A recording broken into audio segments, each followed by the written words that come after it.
Alright guys, in this video today, I'm going to show you how to prospect and get free leads in under 2 hours. I'm going to show you how I was able to generate 8 leads in under those 2 hours. I'm going to show you how to make your pipeline, and I'm going to show you how to prospect. So real quick, I'm making this video because I had a new agent reach out to me and ask me how to get leads. He's asking about Facebook ads and, chat bots and all this other stuff and funnels. And I was like, I started asking him some questions about the products he sells, his processes and things like that. And he hadn't really put that all together. He's still a new agent. And so what I told him was that you really need to get all that stuff together before you spend any money in advertising. I just highly recommend it. I mean, I even have a funnel myself that I made about a month ago, and I haven't spent any money on sending advertising to it because it's just not converting well. I've sent it to friends, I've sent it to customers, and it's just not converting yet. So, and yeah, there's going to be people that say, oh, well, spend money and send traffic to it, and then you'll see what works. And I'm like, yeah, I don't really want to waste money trying to figure that out. And I'll show you why here in a second, okay, guys? So first of all, let's talk about prospecting. So first of all, you just got to make a game out of it. You just got to find a way to get through it. And I don't mean that in a bad way, because you got to make prospecting fun. You got to make it enjoyable. Otherwise, you're just not going to do it, and you're not going to do a good job of it. If you hate prospecting, it's going to come out in your tone. It's going to come out in your results. And I definitely don't advise. I mean, whatever it is. I mean, sometimes it's just a matter of like, I know I need to prospect in order to feed my family. Like, that may be your motivation, and I get it. So, but really why you're going out to prospect is to hone your message. Like, you have to figure out what your customers want, what it is about your product that makes it awesome. So that's another reason why you need to prospect. So, and then real quick, I'm going to go into the pipeline of how to make your pipeline, but I'll do that after. Let me go into why it's important to hone your. I'm going to break this down. First, I wanted to show you my results from today. I was able to get 6 people that were possibly 2 people that were pretty interested, and then 1 guy just got his business card because I need some printing done. So anyways, I'm going to go, there's basically 4 types of people. So there's going to be people that are unaware, and those people are probably not going to be in business next month because or maybe next year, they're just unaware of anything, why they may need your services. If your service is important, and keep in mind, I'm an insurance agent, so if a customer is unaware about insurance, they're probably just not, aware about a lot of stuff. They probably don't do advertising. They probably don't take good care of their employees, things like that. So the next person is problem aware.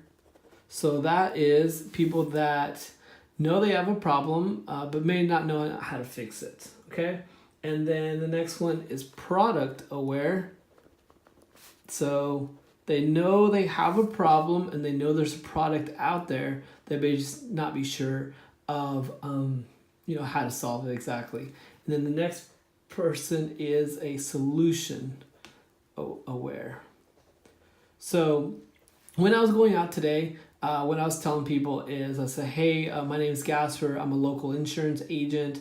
I help companies build their employee benefits program. Who's the person that handle that? So right away, I'm going to find out if they're solution aware, product aware, problem unaware, or unaware.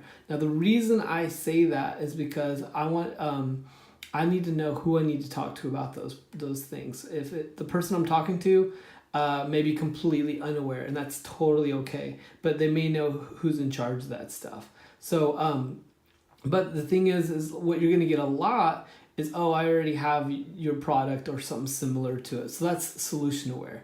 So this is where, unfortunately, this is where a lot of marketing dollars go to. And that's why I was saying you don't want to spend money on advertising, because that's where everybody's at. So if you're selling, let's stay with insurance. So if you're selling insurance, if you go online right now and you just type in insurance, everyone's going to say, buy the cheapest insurance here, because this is where everybody spends all their money. This is where all the advertising dollars go. And before we go into all this, I'm going to kind of show you, I don't know if you guys remember the bell curve. The bell curve is where, this is where a majority of the people are at. And this is just for most services. I don't know how it applies to insurance, but the majority of the people are going to be a solution where they're probably going to have a competitor or somebody similar to your product. There's going to be a lot of people that are unaware, just don't know what's going on in life. But the majority of people are going to be in product aware and problem aware. That's where the majority of your people are going to be at. Unless you have a product that 99% of people have, which doesn't exist, because there's going to be competitors have it, or maybe they don't know that your new product actually solves a problem that they're unaware of. So this is just the bell curve in general, but it really applies to a lot of things. And I've just noticed it applies even just to insurance. So go back to this here. So if I'm talking to somebody and they're going to say, oh yeah, I think we already have something like that. So at least they're solution aware, but they may not be product aware. So if I'm selling XYZ company insurance, then if they already have XYZ, then there's really nothing I can do here. And just so you know, actually the money is probably spent here. All the advertising dollars are really spent here. That's where they're saying, hey, I know you have XYZ company, but why not switch over to ABC company and we can save you some money. So that's where really a lot of your advertising dollars are spent. So you don't want to be there because you're competing with all the big boys. So if you're out prospecting, you're out trying to earn a living, you really want to be in this area here. They know they have a problem.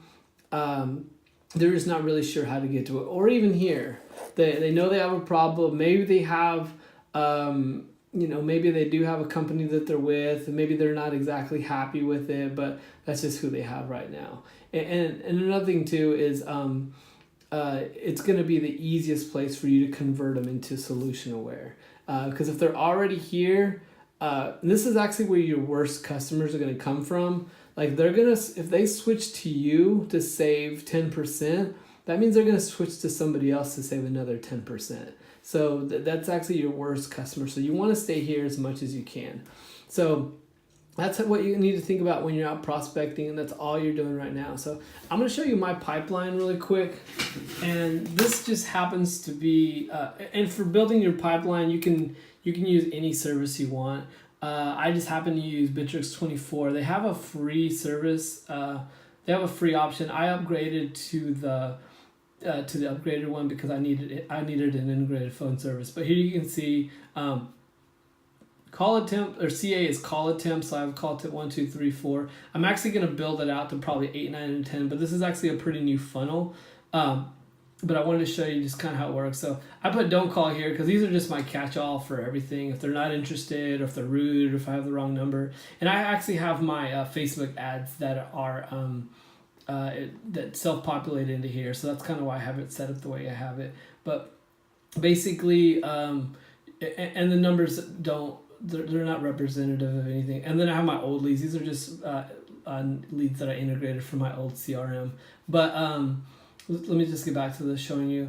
But here, guys, follow-up is where your fortune is at. This is where you're going to have the majority of people. This is where you're going to have the majority of people. You're going to have to just keep following up with them. And I have a cycle. When they come in new, I call them once, then I call them again, I call them 3 times, I call them 4 times. I haven't got to that stage yet. Like I said, it's a pretty new funnel. I think I've had it less than a month. But what I wanted to get to is this is kind of how your pipeline should be.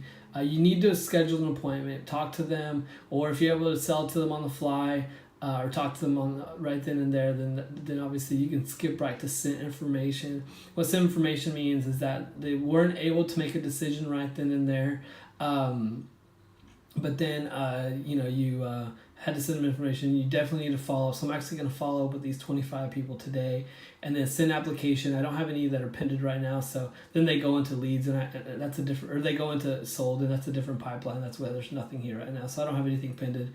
Everything that I've sold is already sent off. So, but that's the gist of it, guys. If you have any questions, leave some questions in the comment center, and I'll answer them for you. Okay, thanks.